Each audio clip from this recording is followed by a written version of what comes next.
আমরা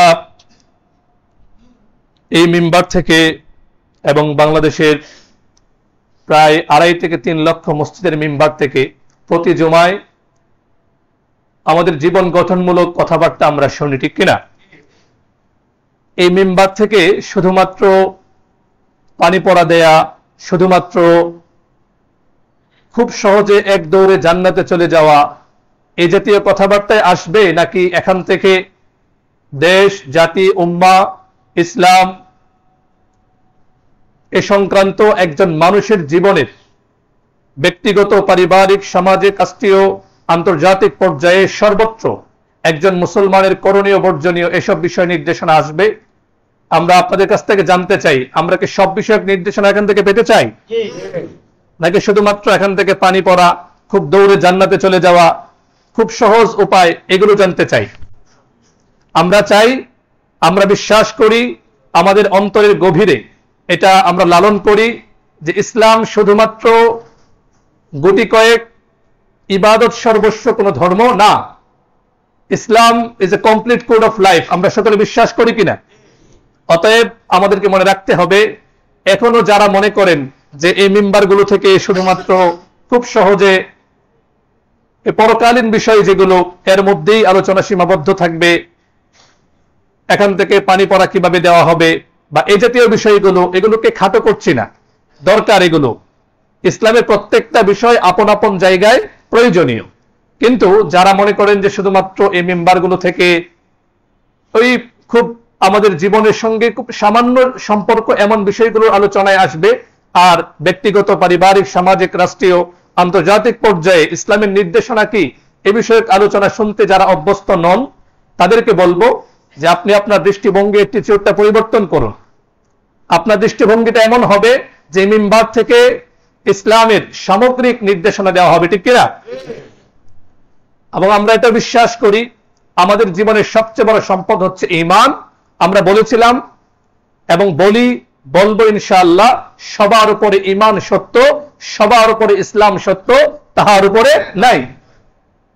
যেখানে আমার ঈমান প্রশ্নের মুখে পড়বে, যেখানে আমার ইসলাম হুমকির মুখে পড়বে, সেখান থেকে আমাদেরকে উত্তরণের চেষ্টা করতে হবে। আমার সবার আগে সব ক্ষেত্রে আমাকে আমার ঈমানকে হেফাজতের জন্য, ইসলামকে সুরক্ষিত রাখার জন্য আমাকে প্রয়াস চালাতে হবে, ঠিক কিনা? আলহামদুলিল্লাহ, আল্লাহ আমাদেরকে এমন এক ইসলামের অনুসারী বানিয়েছেন, আলহামদুলিল্লাহ, যার মধ্যে জীবনের প্রত্যেকটা ক্ষেত্রে নির্দেশনা দেওয়ার মতো যোগ্যতা আছে। অন্য কোনো ধর্ম, অন্য কোনো রাষ্ট্র, অন্য কোনো সভ্যতা, তার দিকে আমাদের হাত পাতার প্রয়োজন নেই। এই বিষয়টা সামনে রেখে অত্যন্ত উদ্বেগের সঙ্গে আপনাদেরকে জানাচ্ছি, একজন সচেতন দেশপ্রেমিক আপনি, আমরা সকলেই যথেষ্ট উদ্বেগের সঙ্গে প্রকাশ করছি, জানাচ্ছি যে আপনারা শুনেছেন, পত্রিকায় দেখেছেন যে বাংলাদেশে জাতিসংঘের মানবাধিকার বিষয়ক হাই কমিশনারের কার্যালয়ের একটি মিশন স্থাপন সংক্রান্ত সমঝোতা স্মারকের খসড়া চূড়ান্ত অনুমোদন দিয়েছে উপদেষ্টা পরিষদ। আমরা সকলে বলি নাউযুবিল্লাহি মিন যালিক। গতকাল 10 জুলাই রাজধানী তেজগাঁওয়ে অন্তর্বর্তীকালীন সরকারের প্রধান উপদেষ্টা ডক্টর মোহাম্মদ ইউনূস সাহেবের সভাপতিত্বে অনুষ্ঠিত উপদেষ্টা পরিষদের বৈঠকে এই সিদ্ধান্ত গৃহীত হয়। প্রশ্ন হচ্ছে, সারা পৃথিবীতে মানবাধিকারের সবক দেয় জাতিসংঘ, ইউনাইটেড নেশন, তো তারা এখানে একটা হাই কমিশনারের মানবাধিকার বিষয়ক একটা হাই কমিশনারের কার্যালয় খুলবে এখানে, এতে আমাদের নাউজুবিল্লাহ পড়ার কি দরকার? প্রশ্ন আসে কিনা? সারা পৃথিবীকে মানবাধিকারের সবক দেয় জাতিসংঘ, সেই জাতিসংঘের মানবাধিকার বিষয়ক একটা কার্যালয় এখানে খোলা হবে ঢাকায়। তো এটা নিয়ে দেশের দেশপ্রেমিক, ধর্মপ্রাণ, সচেতন নাগরিকরা কেন উদ্বেগ প্রকাশ করছে, তারা কেন আশঙ্কা প্রকাশ করছে, বা তারা চিন্তিত কেন? কারণ হচ্ছে এই যে সিদ্ধান্তটা,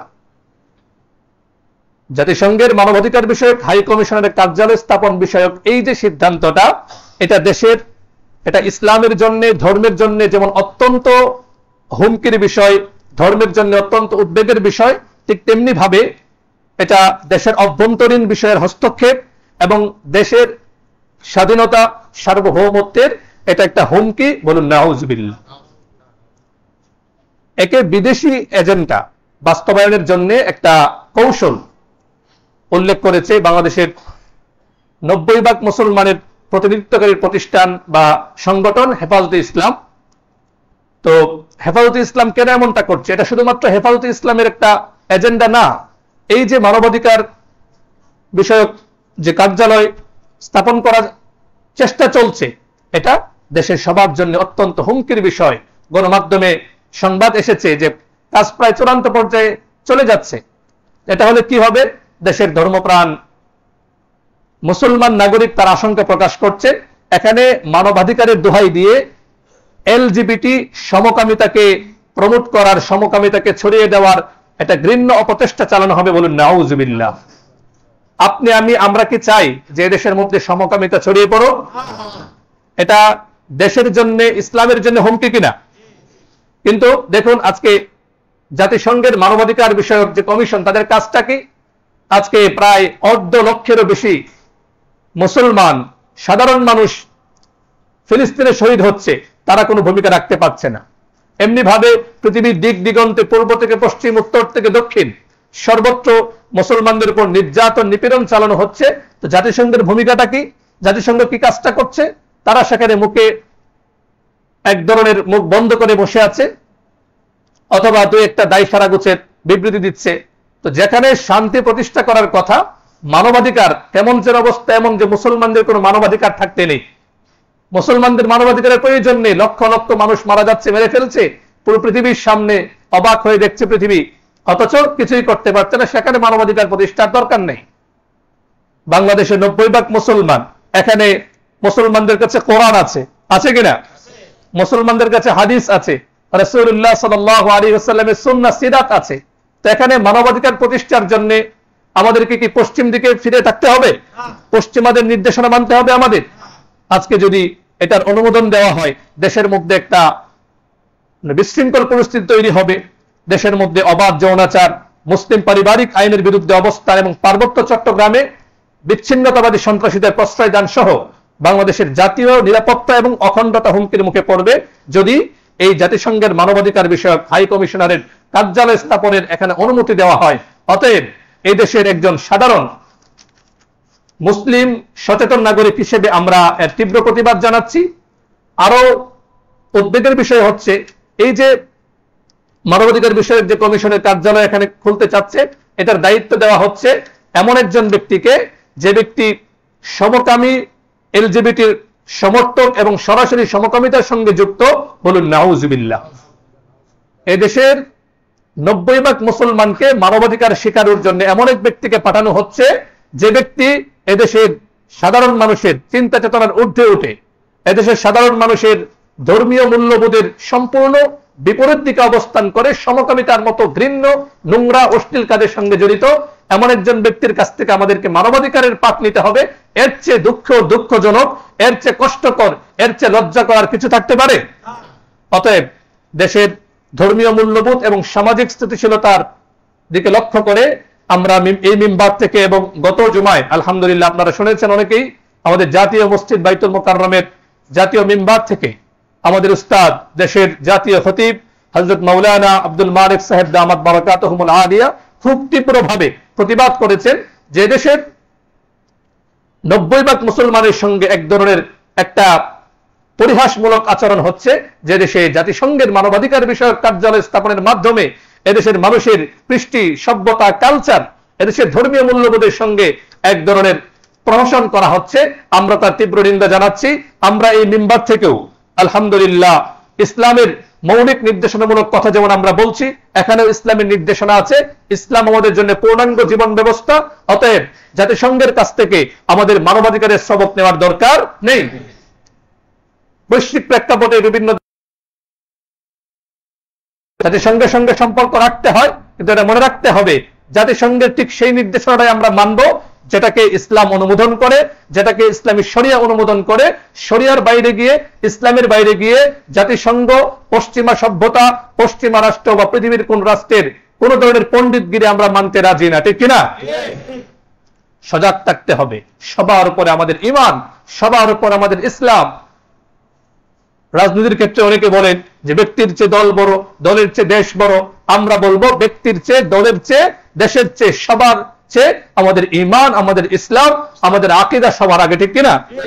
অতএব আমরা আবারও তীব্র উদ্বেগ প্রকাশ করছি, তীব্র নিন্দা জানাচ্ছি, প্রতিবাদ করছি, এদেশে যেন এই জাতিসংঘের মানবাধিকার বিষয়ক কার্যালয় স্থাপনের মতো এই ঘৃণ্য অপপ্রয়াস যেন চালানো না হয়। এখানে যেন এদেশের মানুষের চিন্তা, চেতনা, ধর্মীয় মূল্যবোধের প্রতি লক্ষ্য রেখে সবসময় যেন সামনে অগ্রসর হওয়া হয়। এমন কাজ যেন না হয় যেটা মানুষের 90% মুসলমানের সঙ্গে, চিন্তা চেতনার সঙ্গে সাংঘর্ষিক। আল্লাহ সুবহানাহু ওয়া তাআলা যারা দায়িত্বশীল আছেন, উপদেষ্টা পরিষদে যারা আছেন, তাদেরকে সঠিক বুঝ দান করুন। এদেশের মানুষের ঈমান, আকীদার সঙ্গে সাংঘর্ষিক এমন সকল কাজ, সকল পদক্ষেপ তারা যেন পরিহার করতে পারে। আল্লাহ আমাদের সকলকে তৌফিক দান করেন, বলেন আমিন।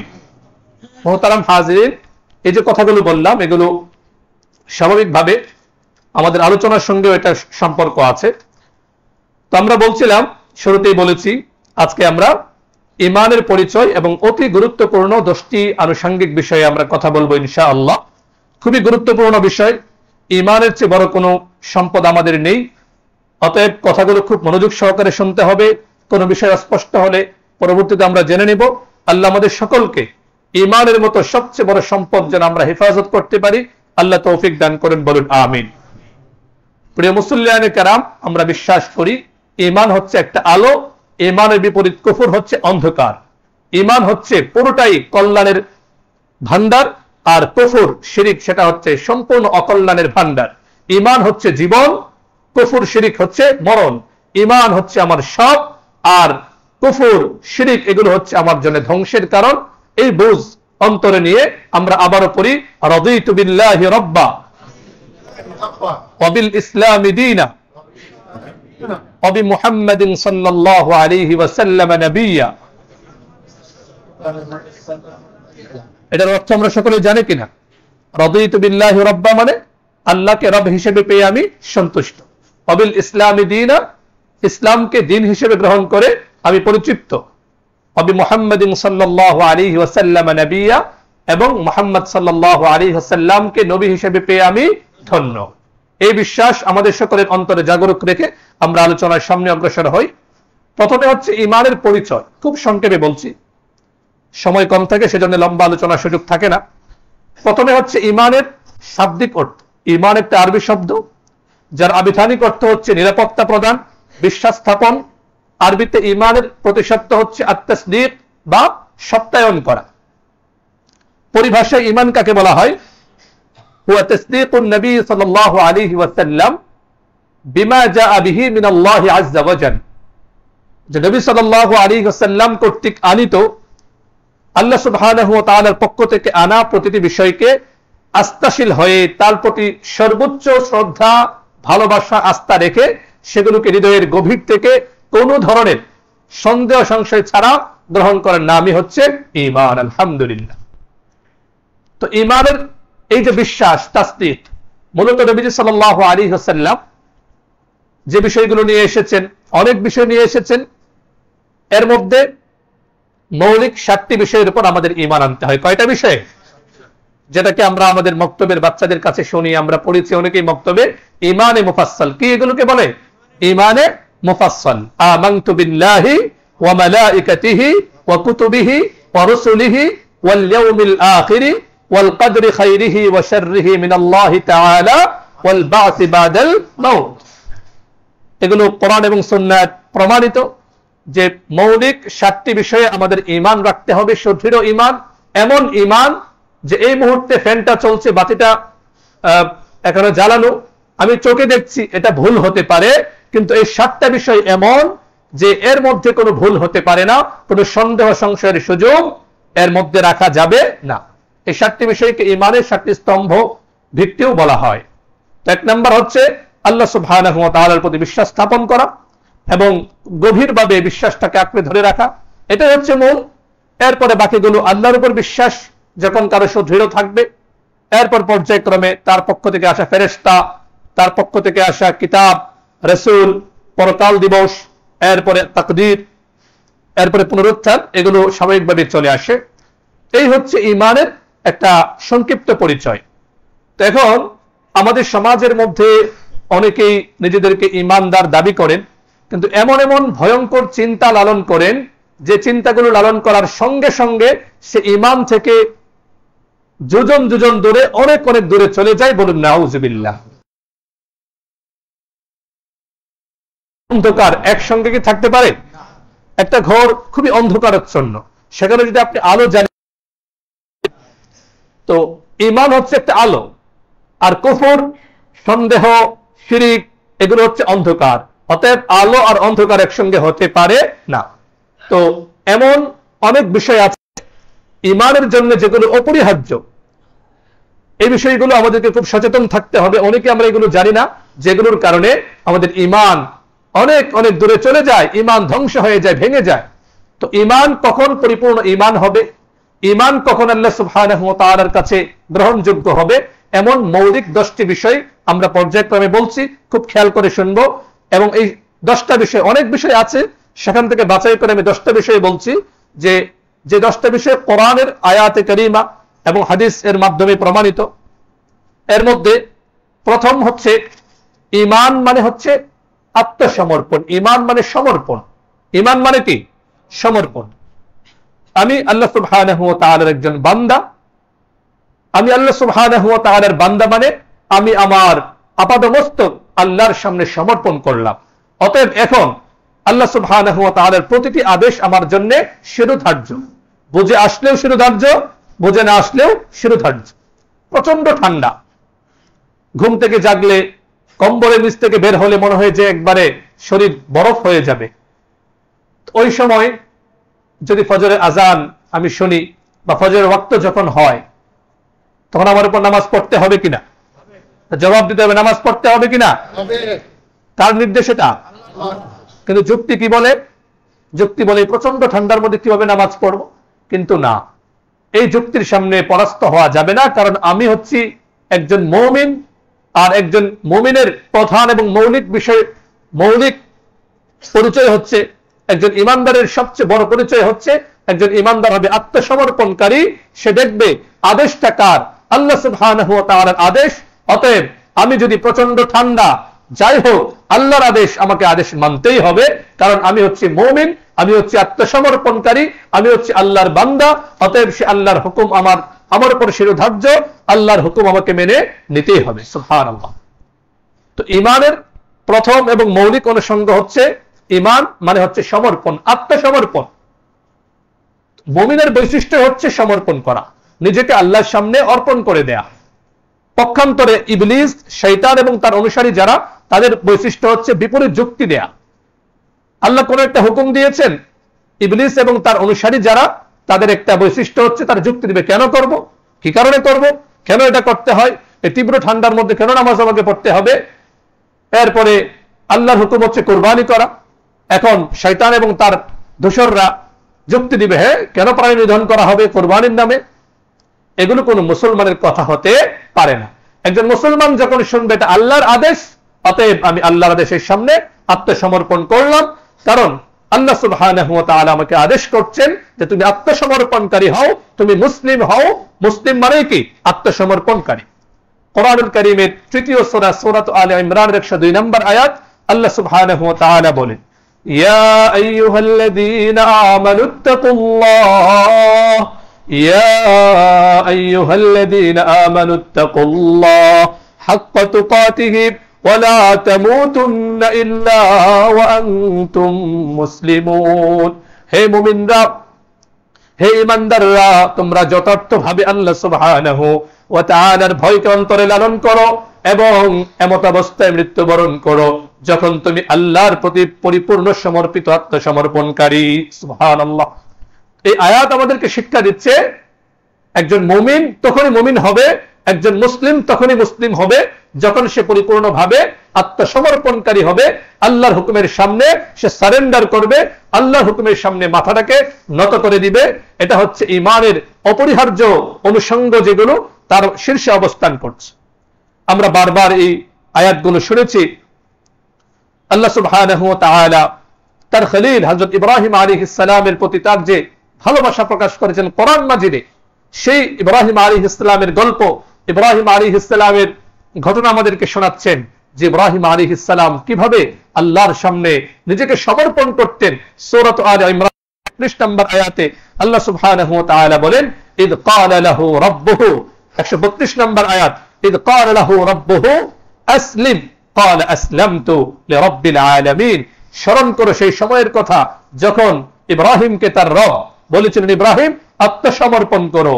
ইব্রাহিমকে যুক্তি দিয়েছিলেন, তিনি কি বলেছিলেন কিসের সামনে আত্মসমর্পণ করব, কেন আমার ব্যক্তি স্বাধীনতা থাকবে না, কেন মানবাধিকার থাকবে না, এগুলো বলেছিলেন তিনি পরিচয় দিচ্ছেন আমাদের বাবা মুসলিম মিল্লাতের পিতা হযরত ইব্রাহিম আলাইহিস সালাম কি চমৎকার ভাবে কোন ধরনের যুক্তি, কোন ধরনের তর্কের পিছনে না পড়ে আল্লাহ জাল্লা জালালুহু আম্মা নাওয়ালুহু যখন বলেছেন ইব্রাহিম আত্মসমর্পণ করো, তিনি সঙ্গে সঙ্গে বললেন আসলামতু লিল্লাহি রাব্বিল আলামিন, জগৎসমূহের প্রতিপালক আল্লাহর সামনে আমি নিজেকে আত্মসমর্পণ করলাম, নিজেকে সমর্পণ করলাম। এখন আমার আল্লাহ জাল্লা জালালুহু যদি আমাকে আগুনে ঝাঁপ দিতে বলেন আমি সেটা ধার্য করে নিব। আমার আল্লাহ জাল্লা জালালুহু আম্মা নাওয়ালুহু এখন যদি আমাকে সাগরে ঝাঁপ দিতে বলেন আমি সাগরে ঝাঁপ দিব। আমার আল্লাহ যদি বলেন তুমি তোমার সন্তানকে জবাই করার জন্য প্রস্তুত হও, আমি সেটা করতে প্রস্তুত হব, কারণ আমি হচ্ছে আত্মসমর্পণকারী, আমি হচ্ছে আল্লাহর সামনে নিজেকে সমর্পণকারী। আওয়াজ করে বলুন ঠিক কিনা? এই হচ্ছে ঈমানের প্রথম অনুষঙ্গ। সংক্ষেপে বলছি, এগুলো কোরআনে কারীমের মাধ্যমে। অতএব যদি আমি নিজেকে সমর্পণ করতে না পারি, আল্লাহর হুকুমের সামনে যদি আমি নিজেকে আত্মসমর্পণ করতে না পারি, আমি মুসলমান ঈমানদার হতে পারবো না। দ্বিতীয় বিষয় অনুষঙ্গ হচ্ছে ঈমান হচ্ছে অবিচল বিশ্বাসের নাম। এমন না সকালে এক ধরনের বিশ্বাস, বিকালে আরেক ধরনের বিশ্বাস, এমন না, অবিচল বিশ্বাস। আল্লাহ, তার রাসূল, কিতাব, ফেরেশতা, ইসলামের প্রতিটি বিধানের উপর অবিচল বিশ্বাস। সুদৃঢ় পাহাড়কেও হার মানাতে হবে। আমার বিশ্বাস এমন হবে যে সবকিছু মিথ্যা হতে পারে, সবকিছু ভুল হতে পারে, চোখে দেখছি এটা ভুল হতে পারে, কিন্তু আল্লাহ এবং তার রাসূল যে কথা বলেছেন ঈমানের প্রতিটা বিষয় আমার কাছে একেবারে স্পষ্ট, একেবারে স্বচ্ছ, আয়নার চেয়ে আরো পরিষ্কার আমার কাছে এমন সুস্পষ্ট সুদৃঢ় বিশ্বাস থাকতে হবে।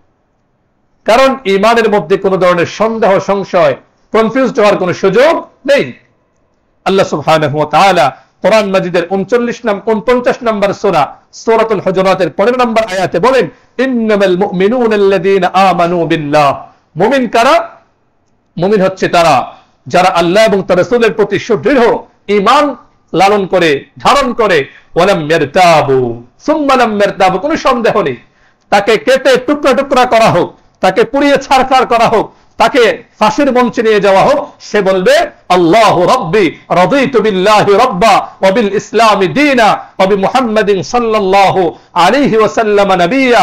পৃথিবীর সবকিছু পরিবর্তন হতে পারে, পৃথিবীর সবকিছু এক জায়গা থেকে আরেক জায়গায় চলে যেতে পারে, কিন্তু আমার ঈমান, আমার বিশ্বাস চুল পরিমাণ আপন জায়গা থেকে নড়বে না। এটাই হচ্ছে ঈমানের পরিচয়, এটাই হচ্ছে ঈমানের অপরিহার্য অনুষঙ্গ। আওয়াজ করে বলুন ঠিক কিনা? দ্বিতীয় অনুষঙ্গ হচ্ছে আমাদেরকে সুদৃঢ় ঈমান, অবিচল বিশ্বাস, এটা হচ্ছে ঈমানের। অতএব এই বিষয়গুলো মাথায় রাখতে হবে। সেই ছোট সময় পড়েছিলাম লা ইলাহা ইল্লাল্লাহ মুহাম্মাদুর রাসূলুল্লাহ, এরপর আমার ঈমান কোন পর্যায়ে আছে আমি কোনো চিন্তা করলাম না। আমি কি আল্লাহর হুকুমের সামনে আত্মসমর্পণকারী কিনা, আমার বিশ্বাস কি কখনো নড়ে বড়ে হয়ে যায় কিনা, এগুলো মাথায় রাখতে হবে। নয়তো এই বিষয়গুলো যদি আমার থেকে ছুটে যায় তাহলে শত নামাজ, শত রোজা, আল্লাহ না করুন, নাউযুবিল্লাহি মিন যালিক, আল্লাহর পানাহ, কেউ যদি নামাজও পড়ে আবার সন্দেহ পোষণ করে ফেলে যে আল্লাহ আছেন কিনা, নাউযুবিল্লাহ, তার ঈমান গ্রহণযোগ্য হবে? হবে না। আমরা প্রথম যে অনুষঙ্গটি জানলাম, ঈমান হচ্ছে আত্মসমর্পণের নাম। দ্বিতীয় অনুষঙ্গ হচ্ছে ঈমান হচ্ছে অবিচল বিশ্বাসের নাম। এগুলো আমাদের নিষ্পাপ বাচ্চাদের অন্তরে বদ্ধমূল করে দিতে হবে যে ঈমান হচ্ছে আত্মসমর্পণের নাম, ঈমান হচ্ছে অবিচল আস্থা বিশ্বাসের নাম। দীর্ঘকাল আমাদের ভাইয়েরা স্কুল কলেজে পড়াশোনা করেন। উচিত ছিল 90% মুসলমানের দেশে শিক্ষা ব্যবস্থা এমন হবে যে সর্বপ্রথম একজন মুসলমানের বাচ্চা সে অন্তরে আল্লাহর বিশ্বাস লালন করবে, আল্লাহকে রব হিসেবে জানবে, নবী মুহাম্মদ সাল্লাল্লাহু আলাইহি ওয়াসাল্লামের অনুসারী হবে। কিন্তু দুঃখজনক বাস্তবতা, একটা সময় কিছুটা থাকলেও দিন যত যাচ্ছে আমরা দেখছি শিক্ষা ব্যবস্থায় এমন ভয়াল ষড়যন্ত্রের মাধ্যমে একটা ছেলে 1 থেকে নিয়ে মাস্টার্স পর্যন্ত পড়াশোনা করে, সে আল্লাহকে চেনে না। যদি তার ইসলামের কোনো আলেমের সঙ্গে সম্পর্ক না থাকে, কোনো দ্বীনি পরিবেশের সঙ্গে সম্পর্ক না থাকে, তাহলে তার জন্য আল্লাহকে চেনা, ঈমানকে বোঝা অনেক কষ্টকর, ঠিক কিনা? তো আমাদের সন্তানদেরকে ঈমানের বিষয়গুলো স্পষ্ট করে দিতে হবে। লা ইলাহা ইল্লাল্লাহ মুহাম্মাদুর রাসূলুল্লাহ সাল্লাল্লাহু আলাইহি ওয়াসাল্লাম। তো প্রথম অনুষঙ্গ কি বললাম? ঈমান হচ্ছে আত্মসমর্পণের নাম, মনে রাখতে হবে। 2 নাম্বার হচ্ছে ঈমান হচ্ছে অবিচল বিশ্বাসের নাম। 3 নাম্বার হচ্ছে ঈমান মানে কোন বিষয়কে কেবল আল্লাহ এবং তার রাসূলের উপর আস্থা বিশ্বাস,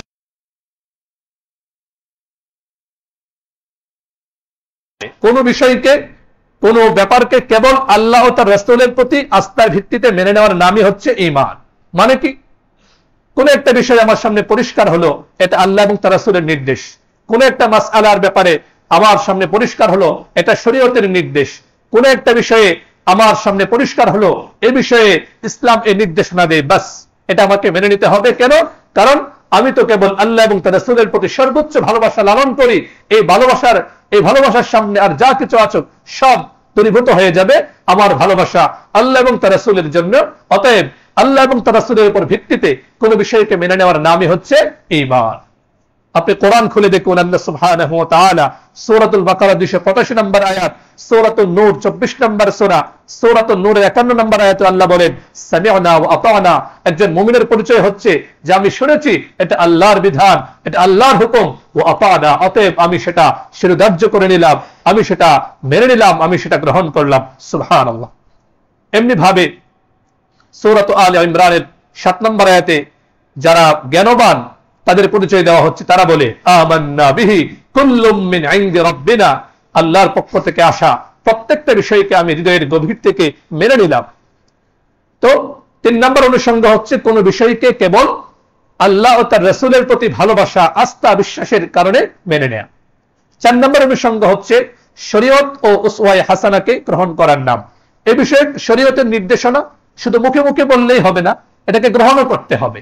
যেমন সূরা নিসার 4th সূরা, সূরা নিসার 65 নম্বর আয়াতে আল্লাহ বলেন ফালা ওয়া রাব্বিকা লা ইউমিনুনা হাত্তা ইউহাক্কিমুকা ফীমা শাজারা বাইনাহুম সুম্মা লা ইয়াজিদু ফি আনফুসিহিম হারাজান মিম্মা কাদাইতা ওয়া ইউসাল্লিমু তাসলিমা। আল্লাহ বলেন ফালা ওয়া রাব্বিক, তোমার রবের কসম হে নবী, ততক্ষণ পর্যন্ত কেউ মুমিন হতে পারবে না, মুখে যতই ফেনা তুলুক আমি মুমিন, আমি মুমিন, যদি তার যতক্ষণ না তাদের যাপিত জীবনের প্রতিটি বিষয়ে আপনাকে, আপনি রাসূল মুহাম্মদ সাল্লাল্লাহু আলাইহি ওয়াসাল্লামের নির্দেশনাকে, আপনার বিচারকে মেনে নিবে, আপনার যে ফয়সালা সেটাকে মেনে নেওয়ার আগ পর্যন্ত তোমাদের মধ্যে যারা নিজেদেরকে মুমিন দাবি করে তারা প্রকৃত মুমিন হতে পারবে না। অতএব শরীয়ত এবং উসওয়ায়ে হাসানা এটা গ্রহণ করতে হবে, অন্তর দিয়ে গ্রহণ করার মানসিকতা থাকতে হবে, অন্তরে একটা কষ্ট থাকতে হবে যে আজকে হায় যদি আমাদের সমাজে শরিয়ার শাসন ব্যবস্থা থাকতো, হায় যদি আমরা সব ক্ষেত্রে রাসূলুল্লাহ সাল্লাল্লাহু আলাইহি ওয়াসাল্লামের সুন্নাহকে অনুসরণ করতে পারতাম, যদি রাষ্ট্রীয় পর্যায়ে ইসলাম কায়েম হতো, এমন একটা বিশ্বাস থাকতে হবে। পক্ষান্তরে যদি কেউ অতি সুশীলগিরি দেখায় যে বর্তমান যুগে শরিয়ার শাসন এটা কায়েম করা সম্ভব না, তার ঈমান থাকবে? ঈমান থাকবে না, এই আয়াত তার দলিল। অতএব ঈমানের জন্য অপরিহার্য অনুষঙ্গ হচ্ছে শরীয়ত এবং উসওয়ায়ে হাসানা, অর্থাৎ রাসূলুল্লাহ সাল্লাল্লাহু আলাইহি ওয়াসাল্লামের আদর্শকে গ্রহণ করার নাম হচ্ছে ঈমান। এরপরে 5 নাম্বার, ঈমান শুধু গ্রহণ নয়, বর্জন। মানে ঈমান হচ্ছে সত্য হক বিষয়কে গ্রহণ করতে হবে, বাতিলকে বর্জন করতে হবে। অতি উদার হওয়া, অতি অসাম্প্রদায়িকতার নাম নিয়ে সবকে একসঙ্গে গুলিয়ে ফেলার সুযোগ ইসলামে নেই। আপনাকে নির্দিষ্ট একটা পন্থাকে গ্রহণ করতে হবে, সেটা হচ্ছে হক, যেটা হক সেটাকে গ্রহণ করতে হবে, যেটাকে বাতিল সেটাকে পরিহার করতে হবে। আল্লাহ সুবহানাহু ওয়া তাআলা সে বিখ্যাত ঘোষণা আমরা সকলেই জানি, ইন্নাদ দীনা ইনদাল্লাহিল ইসলাম, সূরা আলে ইমরানের 19 নম্বর আয়াত, যে তোমরা দুনিয়াতে অনেক দিকে যেতে পারো, মতপথ গ্রহণ করতে পারো, মনে রেখো আল্লাহর কাছে গ্রহণযোগ্য ধর্ম, জীবন বিধান একমাত্র ইসলাম। এখন কেউ যদি অতি উদার হয়ে কখনো সেকুলারিজমের দিকে যায়, কখনো সোশ্যালিজমের দিকে যায়, বিভিন্ন দিকে দৌড়ায়, অসাম্প্রদায়িক মানসিকতা লালন করার, ভয়ঙ্কর মানসিকতা লালন করে, তাহলে কি হবে? আল্লাহ সুবহানাহু ওয়া তাআলা স্পষ্ট জানিয়ে দিয়েছেন যে সূরা আলে ইমরান আয়াত নাম্বার 85 আল্লাহ বলে ওয়ামান ইয়াবতাগি গায়রাল ইসলামি দীনা ফালান ইউকবালা মিনহু, ইসলামকে বাদ দিয়ে অন্য কোন মতবাদ, অন্য কোন ধর্ম, অন্য কোন দিনকে যদি কেউ গ্রহণ করতে চায়, দুনিয়াতে হয়তো আল্লাহ সঙ্গে সঙ্গে ধরবেন না, কিন্তু সেটা আল্লাহর কাছে কখনো গ্রহণযোগ্য হবে না। এমনি ভাবে যেখানে কুফর আছে, যেখানে শিরিক আছে, সেখান থেকে আপনাকে নির্লিপ্ততা ঘোষণা করতে হবে, সেখান থেকে বলতে হবে যে কুফরের সঙ্গে আমার কোনো সম্পর্ক নেই। যেমন আমাদের মুসলিম মিল্লাতের পিতা ইব্রাহিম আলাইহিস সালাম, তার সম্প্রদায় যখন কুফরে নিমজ্জিত, শিরকে নিমজ্জিত, তিনি স্পষ্ট বলেছিলেন, ইয়া কওম ইন্নী বারিউম মিম্মা তুশরিকুন, তোমরা যা শিরিক করছো, কুফরিতে লিপ্ত, এগুলো থেকে আমি সম্পূর্ণ দূরত্ব বজায় রাখছি, এগুলোর সাথে আমার কোনো সম্পর্ক নেই, তোমাদের কুফর শিরিক থেকে আমি সম্পর্কহীনতা ঘোষণা করছি। ইন্নী ওয়াজ্জাহতু ওয়াজহিয়া লিল্লাযী ফাতারাস সামাওয়াতি ওয়াল আরদ হানিফা ওয়া মা আনা মিনাল মুশরিকিন, আমি আমার সত্তাকে, আমি আমার চেহারাকে সে আল্লাহর দিকে ফেরাচ্ছি যিনি আমাকে সৃষ্টি করেছেন, যিনি আকাশ এবং জমিনকে সৃষ্টি করেছেন, আমি কোন শিরিকের সঙ্গে আমার কোনো সম্পর্ক থাকতে পারে না। অতএব যারা উদারতা প্রদর্শনের মানসিকতা দেখান, সাবধান, ঈমান সবার আগে, ঈমান সবার আগে। এখানে কুফরি শিরিকের সঙ্গে কোনো ঈমান এবং কুফরের মধ্যে কোনো সম্পর্ক হতে পারে না। কেউ শিরিক করছে, আপনি তার উপর তাকে একদম কুপিয়ে মেরে ফেলবেন এই অধিকার নেই, কিন্তু তার মানে এই না তার সঙ্গে একবারে হৃদয়ের সম্পর্ক জড়িয়ে ফেলবেন, সেটারও সুযোগ নেই। তো 5 নাম্বার হচ্ছে ঈমান শুধু গ্রহণ নয়, বর্জন। সত্যকে গ্রহণ করতে হবে, বাতিলকে, মিথ্যাকে, কুফর শিরিককে বর্জন করতে হবে। 6 নাম্বার, ঈমান হচ্ছে আল্লাহ এবং তার রাসূলের প্রতি আস্থা, ভালোবাসা, এটা অপরিহার্য বিষয়। এমন না যে আমি ঈমানদার হলাম কিন্তু আল্লাহ এবং তার রাসূলকে সবচেয়ে বেশি ভালোবাসা উপহার দিলাম না, এটা হতে পারে না। ঈমানের 6ষ্ঠ অনুষঙ্গ হচ্ছে ভক্তি, ভালোবাসা, আস্থা, বিশ্বাস। সবচেয়ে বেশি কে পাবেন? আল্লাহ। আল্লাহ এবং তার রাসূলকে সবচেয়ে বেশি ভালোবাসতে হবে।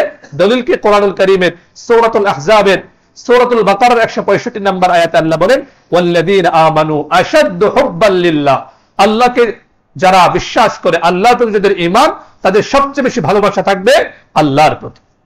এমনি ভাবে সূরাতুল আহজাবের 6 নম্বর আয়াতে আল্লাহ বলেন, লা বিল মুমিনিনা মিন আনফুসিহিম, মুমিনদের কাছে নবী সাল্লাল্লাহু আলাইহি ওয়াসাল্লাম তাদের জীবনের চেয়ে বেশি প্রিয়। বলেন সুবহানাল্লাহ। তার মানে আল্লাহ না করুন, কোন একজন কেউ যদি আল্লাহ এবং তার রাসূলের বিরুদ্ধে কটূক্তি করে, তাহলে সে কি মুমিন থাকবে? আশ্চর্যের বিষয়, আমাদের সমাজের মধ্যে আল্লাহ এবং তার রাসূলকে নিয়ে কটূক্তি করা, দুঃসাহস দেখায়, আবার নিজেকে মুসলমানও দাবি করে, আবার নামাজও পড়তে আসে। নাউযুবিল্লাহি মিন যালিক। আল্লাহ এবং তার রাসূলের প্রতি সর্বোচ্চ ভালোবাসা প্রদর্শন করতে হবে। এখন আল্লাহ না করুন যদি কেউ এমন ভয়ঙ্কর দুশ্চিন্তা এমন অবস্থায় চলে যায় যে সে আল্লাহ এবং তার রাসূলের প্রতি অবজ্ঞা প্রদর্শন করে, সঙ্গে সঙ্গে সে বেঈমান হয়ে যাবে, সে কাফের হয়ে যাবে, সে মুরতাদ হয়ে যাবে, সে জিন্দিক হয়ে যাবে। বলুন নাউযুবিল্লাহ। তো 6 নম্বর অনুষঙ্গ হচ্ছে ভক্তি, ভালোবাসা, আস্থা, বিশ্বাস। সবচেয়ে বেশি ভালোবাসা আল্লাহ এবং তার রাসূলকে দিতে হবে, তাহলে আমি মুমিন হব। 7 নম্বর হচ্ছে দিল, আমাদের অন্তর এবং জবানের একাত্মতা জরুরি। মুখে বললাম আল্লাহ সবকিছু করেন, কিন্তু অন্তরে বিশ্বাস করলাম, এটাকে কি বলা হয়? মুনাফিক। কি বলা হয়? এই মুনাফিক রাসূলুল্লাহ সাল্লাল্লাহু আলাইহি ওয়াসাল্লামের কাছে ঘৃণিত। কোরআনের ভাষায় যাদের জবান এবং অন্তর ঠিক নেই, একটা আরেকটার সঙ্গে সম্পূর্ণ বিরোধী, কোরআন বলে ইন্নাল মুনাফিকিনা ফিদ দারকিল আসফালি মিনান নার, একেবারে জাহান্নামের নিম্নতম ভয়ঙ্কর গভীরে গর্তের মধ্যে পড়ে যাবে মুনাফিকরা। বলুন নাউযুবিল্লাহ। 8 নম্বর অনুষঙ্গ হচ্ছে মুআলাত বারাআত, মানে সম্পর্ককরণ এবং সম্পর্ক ছেদ। এটা হবে ঈমানের ভিত্তিতে। পৃথিবীর যে কোনো প্রান্তে একজন মুমিন থাকবে, তার প্রতি আমার ভালোবাসা থাকবে। আর যেখানে কুফর আছে, সেই কুফর থেকে সর্বোচ্চ ঘৃণা রাখতে হবে কুফরের প্রতি। এটা কোরআনে কারীমের পরিষ্কার কথা, এখানে কোন ধরনের অতি উদার হওয়ার সুযোগ নেই। আল্লাহ বলেন, ইয়া আইয়ুহাল্লাযীনা আমানু লা তাত্তাখিযুল ইয়াহুদা ওয়ান নাসারা আউলিয়া, হে মুমিনরা ইহুদি খ্রিস্টানদেরকে আউলিয়া, বন্ধু হিসেবে গ্রহণ করবে না। অন্যত্র আল্লাহ বলেন, লা তাত্তাখিযু বিতানাতাম মিন দুনিকুম, মুমিনরা বাদ দিয়ে অন্য কাউকে তোমরা বন্ধু হিসেবে গ্রহণ করবে না। 9 নম্বর হচ্ছে ঈমান অতি সংবেদনশীল, অত্যন্ত সেনসিটিভ বিষয়। এমন করা যাবে না যে ঈমানের সঙ্গে আবার কাফেরদের সঙ্গে একটা গভীর সম্পর্ক, ঈমান এবং কুফরকে একসঙ্গে মিলিয়ে ফেলবো, এই সুযোগ নেই। 10 নম্বর অত্যন্ত গুরুত্বপূর্ণ বিষয়, ঈমানের সবচেয়ে বড় রুকন হচ্ছে তাওহীদ। সবচেয়ে বড় রুকন কি? আল্লাহর একত্ববাদকে স্বীকার করতে হবে। আমরা নামাজের মধ্যে পড়ি না কুল হুয়াল্লাহু আহাদ আল্লাহুস সামাদ লাম ইয়ালিদ ওয়া লাম ইউলাদ ওয়া লাম ইয়াকুল লাহু কুফুয়ান আহাদ। খুব সতর্কতার সঙ্গে আমাদেরকে তাওহীদের প্রশ্ন অটবিচল থাকতে হবে যে আল্লাহ জাল্লা জালালুহু আম্মা নাওয়ালুহু এক, তিনি সত্তাগত দিক থেকেও এক, ইবাদতের দিক থেকেও এক, এবং তিনি দাতা হিসেবেও তিনি একক অদ্বিতীয়। এভাবে আমরা যখন এই 10টা বিষয় লক্ষ্য রাখবো ইনশাআল্লাহ আমাদের ঈমান পূর্ণাঙ্গ হবে। খুব সংক্ষেপে 10টা বিষয় আবারও বলছি। এক, ঈমান হচ্ছে সমর্পণ, ঈমান মানে আত্মসমর্পণ, ঈমান মানে অবিচল বিশ্বাস, ঈমান মানে শুধুমাত্র আল্লাহ এবং তার রাসূলের প্রতি আস্থা ভালোবাসার ভিত্তিতে কোনো বিষয় মেনে নেওয়া। ঈমান মানে শরীয়ত এবং উসওয়ায়ে হাসানা তার রাসূলুল্লাহ সাল্লাল্লাহু আলাইহি ওয়াসাল্লামের আদর্শকে গ্রহণ করা। ঈমান হচ্ছে শুধুমাত্র ঈমান শুধু গ্রহণ নয়, বর্জনও। ঈমান মানে সত্যকে গ্রহণ করা, বাতিলকে বর্জন করা। 6, আস্থা ভালোবাসা ও ভক্তি শ্রদ্ধা ছাড়া ঈমান গ্রহণযোগ্য না।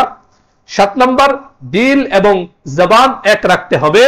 মুখ দিয়ে যা স্বীকার করব যে ঈমানের কথা, অন্তরে সেটাকে বিশ্বাস রাখতে হবে। 8, সম্পর্ককরণ এবং সম্পর্ক ছেদ ঈমানের ভিত্তিতে হবে। 9, মুমিন এবং গায়রে মুমিন ঈমান এবং কুফরের মিশ্রণ করার কোনো সুযোগ নেই। 10, সর্বশেষ যে বিষয়টা, ঈমানের সবচেয়ে বড় রুকন হচ্ছে তাওহীদ। অতএব শিরিক তো দূরের কথা, শিরিকের ধারে কাছেও যাওয়া যাবে না, চিন্তায় মাথায় আনা যাবে না। আল্লাহ সুবহানাহু ওয়া তাআলা আমাদের সকলকে মানব জীবনের সবচেয়ে বড় সম্পদ ঈমানের ব্যাপারে যেন আমরা কম্প্রোমাইজ না করি, ঈমানকে যেন আমরা গ্রহণ করতে পারি। আল্লাহ সুবহানাহু ওয়া তাআলা আমাদের সকলকে তৌফিক দান করুন। আমিন। ওয়া আখিরু দাওয়ানা আলহামদুলিল্লাহি রাব্বিল আলামিন।